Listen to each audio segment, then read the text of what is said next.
हमारे नाना जी के घर के नज़दीक दो अति सुंदर बहनें रहती थी, जो हमेशा एक साथ अपने छज्जे में, जिसको बालकोनी भी कहते हैं, खड़ी होती, बाहर जाती तो साथ जाती थी। हम थोड़े बदमाश और शरारती टाइप के थे, मगर हमको लड़कियों की शराफत और सादगी बहुत आकर्षित करती थी। सब तरफ से जांच करवाने पर ये ही पता चलता था कि ये दोनों बहनें किसी को आंख उठाकर भी नहीं देखती और हमेशा साथ रहती है। अब हमने अपनी नज़रें उठाकर उनको देखना शुरू किया तो हमको उन दोनों में से बड़ी वाली बहन अच्छी लगी। अब हमने नैन मटकना शुरू किया तो समस्या ये आ गई कि दोनों ही देखकर मुस्कुराने लगी।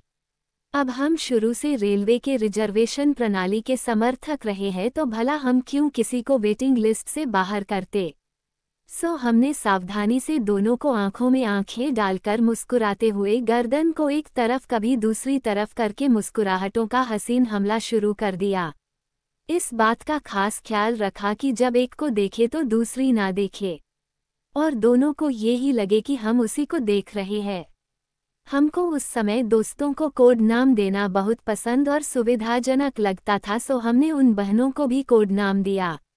बड़ी वाली का नाम हमने चिलगोजा और छोटी का चेरी चेरी रखा।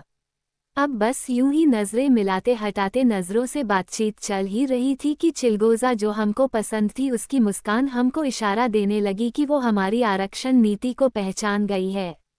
अब हम ज़्यादा रिस्क ले नहीं सकते थे, तो हमने चिलगोजे पर से अपना फोकस हटाकर चेरी पर ध्यान केंद्रित कर दिया। एक दिन अचानक हम टहल रहे थे तो चेरी साइकिल चलाती हमारे पास एक गली में शाम ढलते वक्त आए और बोली, क्या बात करनी है आपको, बोलो। हम अवाक हुए इस वार्तालाप रूपी हमले से संभालते हुए सुरक्षित दूरी बनाते हुए बोले, क्यों, तुमको नहीं पता कि मैं क्या कहना चाहता हूँ। वो मुस्कुराकर सर झुकाते हुए नजरें उठाकर बोली, तो बोलिए ना। हमने अब भी सुरक्षा को प्राथमिकता समझकर कहा, देखो, तुम कोई देख लेगा। तुमको पता ही है कि हम क्या कहेंगे, तो क्यों नहीं तुम मेरी अनकही समझकर मुझे जवाब दे देती। अब वो शर्माकर अपनी साइकिल पर बैठकर पेंडल मारते हुए बोली, लव यू दिल और तीर, और चली गई। झूठ नहीं कहूँगा, उस दिन वाकई गर्म हवाओं में भी ठंडक महसूस होने लगी। खुशी का तो मानो कोई ठिकाना ही नहीं था। जोर की भूख लगने लगी। बिना बात के मुस्कुराहट ने हमारे होंठों पर घर बना लिया था। अब तो इश्क सातवें आसमान पे था। दिल का कनेक्शन ऐसा कि हम दिल में याद करते थे और वो अपनी बालकोनी में आ जाती थी। वो ना भी दिखे तो धूप में सूखता उसका दुपट्टा भी दिल को सुकून दे देता था। उसने बहुत से प्रेम पत्र हमको लिखे। पत्रों में हमारा दर्जा भगवान जैसा वो लिखती थी। उसकी दी हुई उसकी तस्वीर शर्ट के अंदर रखकर हमको ऐसा लगता था कि कोई कवच पहन लिया हो। कभी भी किसी से घुसाबाजी हो जाती तो उस तस्वीर के एहसास भर से हमको दर्द नहीं होता था। हम हर लड़ाई जीतते थे। हमने एक साथ जीवन जीने का कोई वादा कभी इसलिए नहीं किया क्योंकि एक दूसरे के बिना भी रहना पड़ सकता है, ये सोच ही नहीं आती थी। इसी दौरान हमारे नाना जी का देहांत हो गया और हमारा आना जाना और चेरी से मिलना कम हो गया।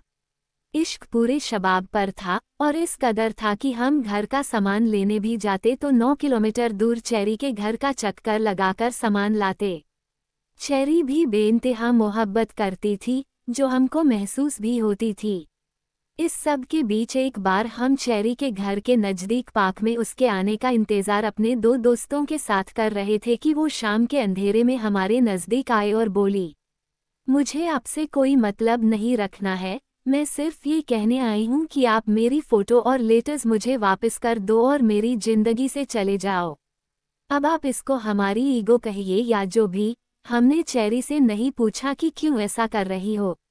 हालांकि हमने उसके चेहरे पर शर्मिंदगी देखी थी, क्योंकि वो जो कह रही थी उसके पीछे उसके पास कोई कारण नहीं था।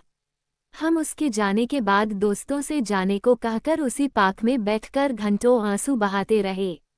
अगले दिन हमने ईमानदारी से उसके सब लेटर्स और फोटो उसको दी, तो उसने कहा, सुनो, आप मुझे 1500 रुपये उधार दे सकते हो।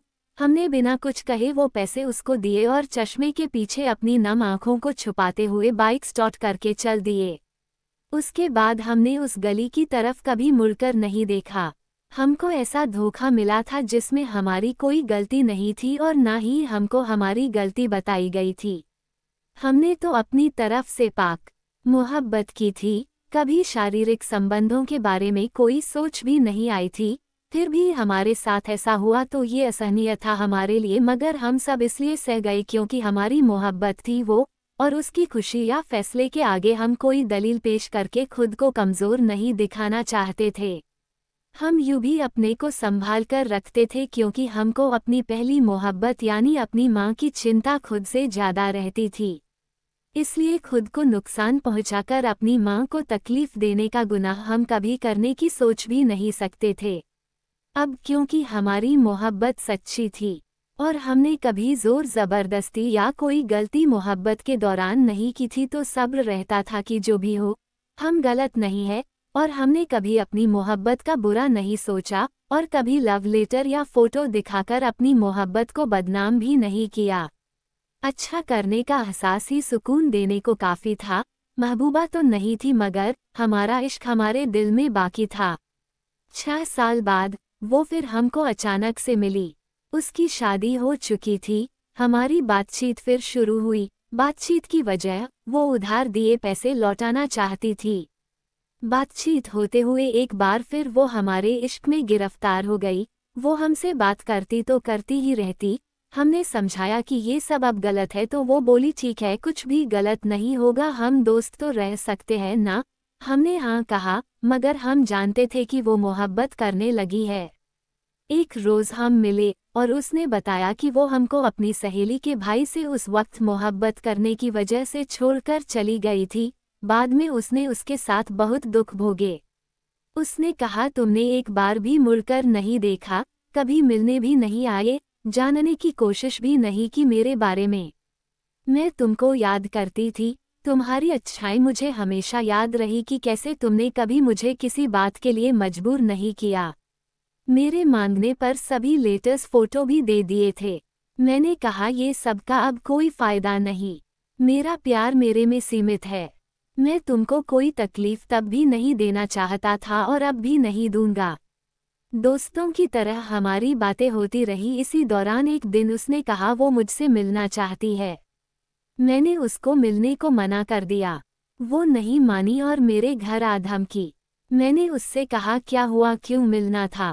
वो बोली मुझे आपके गले लगना है, बस एक बार। मैं कुछ कह पाता उससे पहले वो लिपट गई मुझसे और इतना रोई कि क्या कहूँ। उस भावुक पल में मुझे एहसास हुआ कि वो खुद पर काबू रख पाने में नाकाम हो रही है, तो मैंने बिना उसके कुछ कहे कहा, तुम फिक्र ना करो, मैं माँ की कसम खाकर कहता हूँ कि तुम्हारे साथ कुछ भी गलत नहीं करूँगा। वो आधे घंटे मेरे गले लगकर रोई। जब जाने लगी तो उसकी आंखों में मोहब्बत की जगह इज्जत थी। उसने मेरे हाथ को अपने माथे से लगाकर आंसुओं से भिगोते हुए कहा, कोई और होता तो शायद बदला लेने के लिए आज मेरा जीवन बर्बाद कर देता, मगर तुम जानते थे कि आज मैं तुमको नहीं रोकती क्योंकि मैं बहक गई थी। तुमने तब भी मुझे संभाला और तुम खुद को काबू में रख सको, इसलिए माँ की कसम का सहारा लिया। काश तुमको मैंने धोखा नहीं दिया होता। आज मुझे एहसास हो रहा है कि मैंने कितनी बड़ी गलती की थी। बस उसके इन भावुक शब्दों ने मेरे पुराने जख्मों पर मरहम का काम किया और किसी का भला करने के एहसास से दिल भर आया। एक सुकून सा महसूस हुआ। अब हमने फैसला किया कि हम अब कभी नहीं मिलेंगे क्योंकि हमारे मिलने से उसका शादीशुदा जीवन खराब हो सकता था। हम केवल अच्छे दोस्त रहने का वादा करके जुदा हो गए और फिर कभी नहीं मिले। अब बस जब भी वो तकलीफ में होती है तो फ़ोन पर बात होती है और उसकी तकलीफ दूर होने पर बात खत्म हो जाती है। ये भी अच्छा है। तकलीफ में लोग उसे ही याद करते हैं जो दिल के करीब होते हैं। इसलिए जनाब, हमने अपने अनुभव से यही सीखा है कि जब आप किसी से प्यार करते हैं तो उसका बुरा करने की सोच भी नहीं सकते। आप सही और सच्चे हैं तो आपकी सच्चाई आपको एक दिन सम्मान जरूर दिलवाएगी। इसलिए बदला लेने या खुद का बुरा करने से बेहतर है अपनी नाकाम मोहब्बत को अपने दिल में सहेज कर रखना।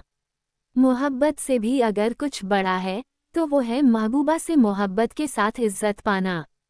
और इज्जत आपको आपके अच्छे कर्म आज नहीं तो कल जरूर दिलवा देंगे। धन्यवाद।